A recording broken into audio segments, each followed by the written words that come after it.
My parents treated my sisters like royalty and acted like I didn't exist. So I cut them off and they went crazy, and then the rain came down in relentless sheets, soaking through my thin school uniform as I sat on the cold concrete steps of Magnolia Elementary. The parking lot was empty now, except for a few abandoned cars glistening under the street lights that had flickered on prematurely. The teachers had all gone home, trusting that every child had been picked up, every child except me. I clutched my backpack tightly, pressing it against my chest in a vain attempt to stay warm. My socks squished inside my shoes, the cold creeping up my legs like an unwelcome guest. I wasn't sure how long I had been sitting there. Time seemed to stretch in moments like these, making it feel like hours. The storm had started with a drizzle during lunch, but by dismissal, it was a full-blown downpour. I kept hoping to see the headlights of my parents' car, but as usual, hope was just a cruel trick. The janitor finally noticed me. Mrs. Henderson was her name. A kind older woman with graying hair and a warm smile. She walked over, concern written across her face. "Samuel, what are you still doing here? Didn't anyone come for you?" I shrugged, swallowing the lump in my throat. "They're probably running late," I said, trying to sound nonchalant. Mrs. Henderson frowned, clearly not convinced, but she didn't push me further. "Do you have a phone to call them?" I shook my head. "I don't think anyone's home." She hesitated for a moment, then gave me her umbrella and told me to stay safe. I thanked her and started the long walk home. It was dark now and the streets were empty except for the occasional car splashing through the flooded roads. By the time I reached the front door, I was drenched and shivering. My fingers struggled to turn the key in the lock. When I stepped inside, I was met with warmth, but not the kind that felt inviting. My dad, Robert, sat on the couch flipping through one of his magazines. He glanced up briefly, then back down again. "Oh, you're back. Dinner's in the fridge," he said. His tone devoid of any concern or curiosity. That was it. No questions about why I was late. No apology for forgetting me. No acknowledgement that I had been stranded for hours in a storm. I stood there for a moment, water pooling at my feet before trudging into the kitchen to find the leftover he had mentioned. My sisters, Emma and Rachel, were in the living room playing video games. The sound of their laughter and rapid button mashing filled the house. I peeked in, hoping for some sort of greeting or even a glance, but they didn't look up. I was invisible again. That night, as I lay in bed listening to the rain hammering against the window, I thought about how normal this had become. I had been left at school so many times that even my teachers noticed. Mr. Blake, my favorite teacher, had started offering to drive me home whenever my parents forgot. Once, during a parent-teacher conference, he gently suggested to my dad that it might be a good idea to set up a carpool system. My dad had laughed it off, saying, "Samuel's independent. He manages just fine." But I wasn't fine. My family wasn't like other families. Emma, the eldest, was the golden girl. At 17, she was everything parents dreamed of: smart, charming, and ambitious. She had a shelf full of academic awards and was already being courted by prestigious universities. My parents beamed with pride whenever they talked about her, their voices dripping with admiration. Rachel, at 15, was the fun one. She was athletic, popular, and the life of every party. Her soccer trophies lined the walls of the living room and our parents never missed a game. She had an endless stream of friends who came over after school, filling the house with energy and laughter. And then there was me. Just Samuel. 11 years old, quiet, and easy to overlook.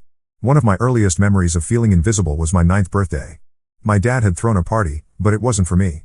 He invited his friends and their kids, none of whom I knew very well. I had asked if I could invite my classmates, but he waved me off saying, "It's easier this way, buddy. You don't really have that many friends, do you?" His words stung, but I didn't argue. At the party, I sat in a corner watching everyone else have fun. The cake was beautiful, but it had my dad's name written all over it. Not literally, but in the way it was decorated to impress his friends rather than celebrate me. I blew out the candles while they clapped half-heartedly, and I remember wishing I could disappear entirely. That feeling of being a background character in my own life never really went away. It followed me to school, where I excelled academically but never felt celebrated. It was present at home, where every achievement of mine was overshadowed by my sisters. Once, when I proudly announced I had won a writing contest, Emma laughed and said, "Wow, a writing contest. That's something." Rachel chimed in. "Stop trying so hard to get noticed, Samuel. It's embarrassing." After that, I stopped sharing. Even the extended family seemed complicit in my invisibility. My uncles and aunts would smile politely when I spoke, then quickly turn the conversation back to Emma or Rachel. My uncle Carl once pulled me aside at a family reunion and said, "You just need to try harder, buddy. Make your parents proud and they'll come around." I had tried. For years, I had tried. But no matter what I did, it was never enough. That night, lying in the dark, I made a promise to myself. One day, I would leave this place. I would build a life where I wasn't invisible. A life where I wasn't just Samuel, the forgotten child. I didn't know how or when, but I knew I had to try. If my family couldn't see me, then I would find people who could. By the time I started high school, I had learned to keep my head down and blend into the background. It was easier that way, safer, even. Magnolia High wasn't a place where you stood out unless you wanted to get knocked down. And I already had enough experience with that at home.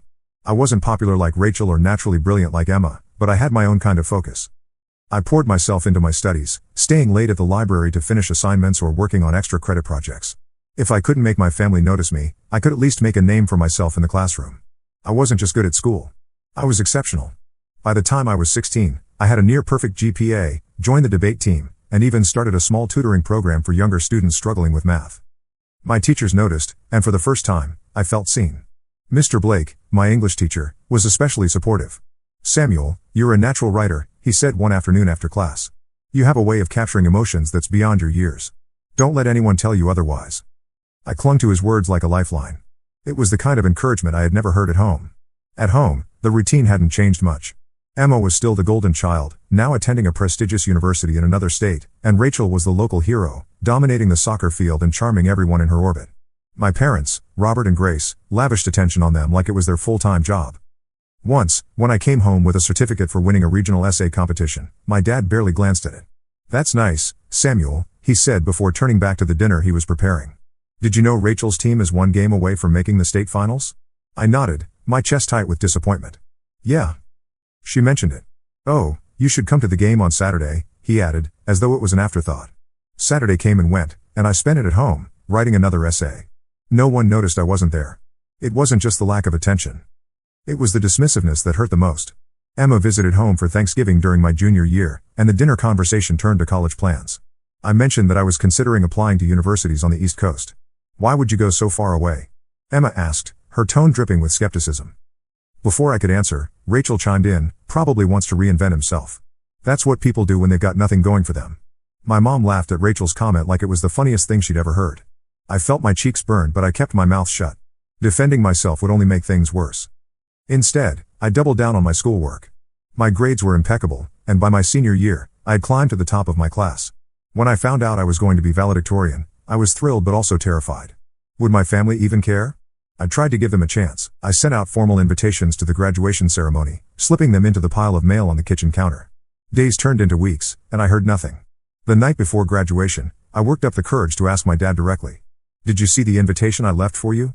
He looked up from his crossword puzzle. His brow furrowed. "Invitation for what?" "For my graduation tomorrow," I said, my voice quieter than I intended.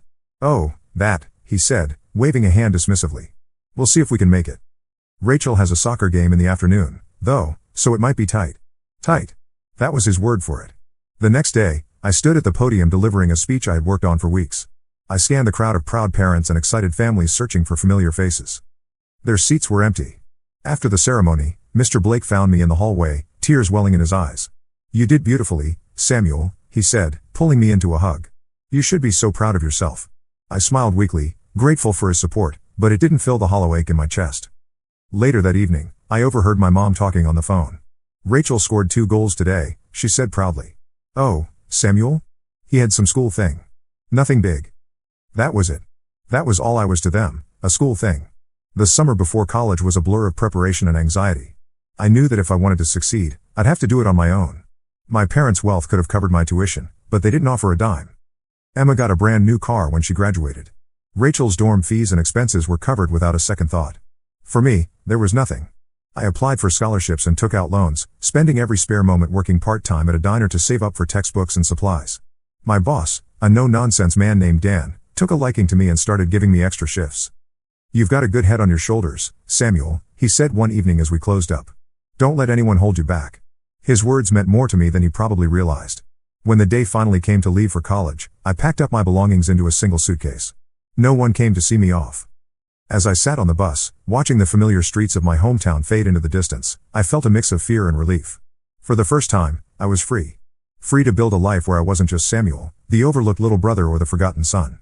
As the bus rumbled on, I made a silent promise to myself. I would prove to the world and to myself that I was worth noticing. The road ahead was uncertain, but it was mine to navigate. And for the first time in my life, that was enough. College was supposed to be my fresh start, and in many ways, it was. The campus, with its sprawling lawns and towering brick buildings, felt like another world. I shared a tiny dorm room with a guy named Adam, who was kind but loud, always playing music or chatting on the phone. It was a little chaotic, but it was also mine. For the first time, I wasn't surrounded by people who ignored me or treated me like an afterthought. That first semester was tough. My classes were challenging, and balancing part-time work at a campus cafe with my studies wasn't easy. But I thrived on the independence.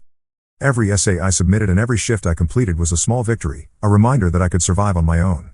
I started working weekends at a small bookstore downtown owned by an older man named Mr. Kingston. He was in his 60s with silver hair always tied up in a neat style and a habit of humming while he worked. From the first day, he treated me with a warmth I wasn't used to. "You have an eye for detail," he said one afternoon after I reorganized the poetry section without being asked. "You're going to go far, Samuel. I can tell." His kindness was unexpected and overwhelming. It wasn't the grand gestures I'd always craved from my family, but the simple acknowledgement that I existed and mattered was enough to bring tears to my eyes. While I was finding my footing in college, my family barely seemed to notice I was gone. There were no calls, no texts, no care packages. Nothing. I told myself it didn't matter, that I didn't need them anymore. But then Thanksgiving came around. My roommate left to spend the holiday with his family, leaving the dorm eerily quiet. I tried to keep busy, working extra shifts at the bookstore and catching up on homework, but the loneliness crept in. Against my better judgment, I called home. My dad answered after a few rings. "Oh, Samuel," he said, his tone flat. "How's school?" "It's good," I replied, trying to sound upbeat. I wanted to say Happy Thanksgiving. There was a pause. I could hear voices and laughter in the background. "Thanks, buddy," he said quickly. "We're just sitting down for dinner. Rachel's got her boyfriend over, and Emma flew in for the weekend. You should have told us you were calling. We could have planned something." My stomach twisted. "That's okay. I just wanted to say hi." "All right. Well, take care," he said before hanging up. That was it. No invitation to come home. No interest in how I was really doing. I stared at the phone for a long time after the call ended. The silence in the dorm pressing down on me. It was then that I started to realize how little I truly meant to them.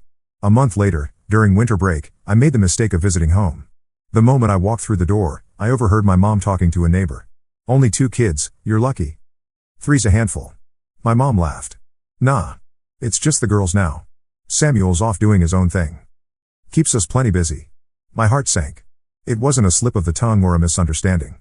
They genuinely didn't acknowledge me as part of the family anymore. That night, I packed my things and left without saying goodbye. I couldn't stay in a house where I was nothing more than a ghost. When I returned to campus, I made a decision. If they could pretend I didn't exist, then I could do the same. The first step was blocking their numbers. It felt dramatic at first, but every time I saw their names on my phone, a wave of anxiety crashed over me. Once they were blocked, I felt a strange sense of relief. Next, I unfriended them on social media. It was oddly satisfying to remove their comments and tags from my photos, erasing the digital evidence of our connection. I even went as far as deleting some family photos from my profile. It felt like shedding old skin, painful but necessary. Over time, I realized I needed to cut ties with more than just my immediate family. Some of my extended relatives, like my Uncle Carl, had always dismissed my feelings. He used to say things like, "Your parents mean well," or "You're just being sensitive." I stopped replying to his texts and calls, and eventually, they stopped coming. My therapist, Dr. Morales, was instrumental during this time. I started seeing her after winter break, and she helped me unpack years of neglect and emotional damage. "It's not about punishing them," she said during one session. "It's about protecting yourself. Setting boundaries isn't selfish. It's necessary." Her words stayed with me. I took things further, ensuring my parents couldn't interfere in my life even in emergencies. I updated my emergency contacts at work and at the doctor's office, listing my best friend Julian instead. He was one of the few people who had always been there for me. "You're my rock," I told him one night after class.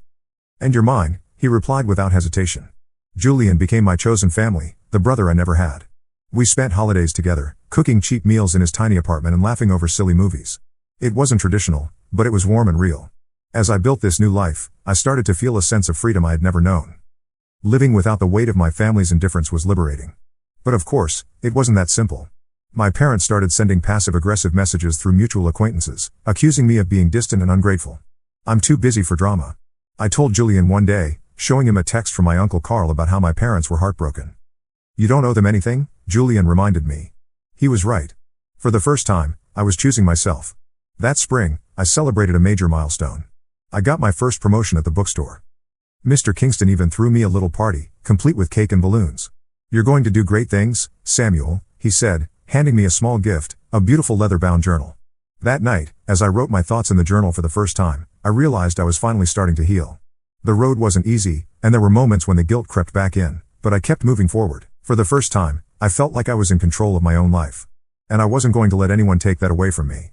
By the time I entered my final year of college, my life looked nothing like it had back in high school. I had carved out a space for myself, a small but meaningful world where I was seen, valued, and loved. The weight of my family's neglect was something I was finally learning to let go of, though it still lingered in the quiet moments when I least expected it. I hadn't spoken to my parents or my sisters, Emma and Rachel, in over a year. The silence wasn't accidental. It was deliberate, and for the most part, it felt like a relief. But when I logged into social media one rainy afternoon, I found that they hadn't let go as easily as I had. There it was, staring back at me. A long, dramatic post from my dad. It began with a photo of the three of them smiling at some family gathering, and the caption was laced with emotional manipulation. Our hearts are heavy as we try to understand why our youngest son has chosen to cut us out of his life. We've always tried our best to be loving and supportive, but sometimes children make decisions that break your heart. We only hope he knows how much we miss him. It was like a punch to the gut. The comments were a mix of blind sympathy and skepticism. Some of his friends wrote things like, "You're such wonderful parents. He'll come around." Others asked pointed questions. "Didn't he graduate as valedictorian? Why didn't you mention that?" I closed the app, my hands shaking. How could they twist the narrative so blatantly? After everything they'd done or hadn't done, they were now trying to paint themselves as the victims. When I told Julian about the post, he rolled his eyes. "Classic manipulation," he said. "They're trying to control the narrative because they know they've lost control of you." He was right, of course, but that didn't make it easier to stomach. A week later, I got a text from an unknown number. It was Emma. "Hey, Samuel. I saw Dad's post. Can we talk? I think this has gone too far." Gone too far. As if my choice to prioritize my own mental health was some sort of rebellion. I didn't respond. The messages kept coming, though, from Emma, from Rachel, even from some of my extended family. My Uncle Carl left me a voicemail dripping with condescension. "Samuel, you need to stop this nonsense and reach out to your parents. Family is everything and you'll regret this one day. Trust me." It took everything in me not to call him back and list every single thing my family had done or failed to do that led me to this point. Instead, I deleted the voicemail and blocked his number. When the messages didn't work, my parents escalated their tactics. A mutual acquaintance. One of their neighbors reached out to me with a carefully worded email. "Your parents are really struggling, Samuel. Your dad mentioned he hasn't heard from you in so long. He's worried sick. Don't you think it's time to mend fences?" I stared at the email for a long time before deleting it. Worried sick? The same man who forgot to pick me up from school countless times? The same man who dismissed my achievements and openly admitted to others that he only had 2 kids? Their guilt trips weren't working, and I wasn't about to let them worm their way back into my life. Around this time, something unexpected happened. My story, the years of neglect, the loneliness, and my eventual decision to cut ties started to reach a larger audience. It began with a post I made on Reddit. It wasn't planned. I had been scrolling through a family estrangement forum and decided to share my experience. I wrote about the times I was left behind, the missed graduations, the constant feeling of being invisible in my own home. I didn't name names or include specific details, but the post resonated with people. Within hours, it blew up. Thousands of people commented, sharing their own stories of neglect and estrangement. "This is exactly what I went through." One person wrote, "Thank you for putting it into words." Others offered words of support and validation. Things I hadn't realized I needed until I read them. "You're so brave for walking away. Family is supposed to love and support you, not make you feel worthless." For the first time, I felt like my pain had a purpose. It wasn't just mine to carry anymore. It was part of a larger conversation about breaking cycles of emotional neglect. But the attention didn't go unnoticed. 2 days after my post went viral, I got an email from Rachel. It was short and cold. "Take that post down. You're embarrassing the family. If you don't, consider yourself dead to us." I couldn't help but laugh at the irony. I had been dead to them for years. A week later, a letter arrived in the mail. It was a cease and desist notice from my parents' lawyer accusing me of defamation. I brought it to my own lawyer, a calm, no-nonsense man named Leo. He skimmed the letter and shook his head. "This is all bark and no bite," he said. "They don't have a leg to stand on. You're sharing your personal experiences, which is well within your rights." His reassurance gave me the courage to stand my ground. Instead of backing down, I doubled down. I wrote a follow-up post on Reddit, sharing more details and even some receipts, old emails and texts that showed their indifference and manipulation. The response was overwhelming. People rallied behind me, calling my family out for their behavior. A few even messaged me privately, sharing resources for therapy and legal advice. It was around this time that my career took an unexpected turn. I was offered a promotion at the bookstore, taking on a managerial role. Mr. Kingston celebrated by throwing me another party, this time inviting a few of my closest friends. As we sat around eating cake and laughing, I felt a profound sense of gratitude. These people weren't my family by blood, but they had become my family in every way that mattered. For the first time, I felt like I was truly building a life for myself. A life where I wasn't defined by my past or tethered to the people who had failed me. But the final straw came a few months later when my parents sent another message through a mutual acquaintance. This time, it was a supposed health scare. My dad claiming he had been hospitalized and needed to see me. I didn't buy it for a second. They had pulled similar stunts in the past, hoping to guilt me into coming back. I told Julian about it, and he nodded knowingly. "They're trying to reel you back in," he said. "Don't let them." And I didn't. Instead, I focused on the life I was building. It wasn't perfect, and there were still moments when the weight of it all threatened to pull me down. But I was finally free. Free to write my own story. Free to live without their shadows looming over me. Free to be myself. Months turned into years, and with every passing day, the grip my family once had on me loosened until it was completely gone. The life I had built without them wasn't just surviving. It was thriving. I was no longer weighed down by their absence or the memories of their neglect. Instead, I was focused on the people who truly mattered to me, the ones who had chosen to stay by my side. My Reddit post continued to circulate, sparking conversations about family estrangement and emotional neglect. I received countless messages from people who shared similar stories or thanked me for giving them the courage to set their own boundaries. It was humbling to know my experiences could help others, and it gave me a sense of purpose I hadn't realized I was searching for. One day, I received an unexpected email from a literary agent. They had seen my post and thought my story had the potential to become a book. At first, I hesitated. Reliving those memories in such detail felt daunting, and I wasn't sure if I was ready to put everything out there for the world to see. But the more I thought about it, the more it felt like the right thing to do. If my story could help even one person feel less alone, then it was worth it. The process of writing the book was cathartic. I spent months sifting through old memories, writing late into the night and working with my therapist, Dr. Morales, to process the emotions that came with revisiting the past. The book wasn't just about my family. It was about breaking free from their shadow, finding my voice, and building a life that felt truly mine. When the book was finally published, the response was overwhelming. Messages poured in from readers who saw themselves in my story, thanking me for sharing it. Some asked for advice on how to cut ties with toxic family members, while others simply wanted to let me know they felt seen for the first time. It was strange to think that the pain I had carried for so long was now something that could inspire others. Meanwhile, my personal life continued to flourish. I moved into a small but cozy house with a backyard big enough for my rescue dog, Max, to run around. Not long after, I adopted a second dog, a golden retriever mix named Daisy. The two of them brought a joy to my life that I hadn't known was possible. My chosen family grew as well. Julian, my best friend, remained a constant presence, and our tradition of Sunday dinners became something I looked forward to every week. We rotated between our homes, cooking simple meals and sharing stories about our lives. It was nothing extravagant, but it was meaningful in a way I had never experienced growing up. During one of those dinners, Julian surprised me with a cake. "To freedom," it said in bright blue icing. I laughed as tears filled my eyes. "You always know how to make a moment special," I said, pulling him into a hug. "This is just the beginning for you," he said. "You're building something amazing." He was right. Professionally, things were better than ever. After graduating, I landed a job with a non-profit organization that supported children in foster care and those escaping abusive homes. The work was challenging but deeply rewarding. Every campaign we launched, every fundraiser we organized, felt like a step toward making a difference in the lives of kids who had been through experiences similar to mine. But despite all the progress I had made, there was one final step I needed to take. In a quiet moment one evening, I went through an old box of belongings I had tucked away in the back of my closet. Inside were faded family photos and letters I had kept out of a sense of obligation. One by one, I went through them, deciding what to keep and what to let go. There was a photo of me as a child, sitting on the couch while Emma and Rachel opened gifts on Christmas morning. I remembered feeling invisible even then, watching as the adults fawned over my sisters while barely acknowledging me. I placed the photo in the pile to be discarded. By the time I was finished, the box was nearly empty. It felt symbolic, like I was finally releasing the weight of the past. That same week, I learned through a mutual acquaintance that my parents had moved away. Their once busy social lives had dwindled, and their reputation in our hometown had taken a hit after my story went public.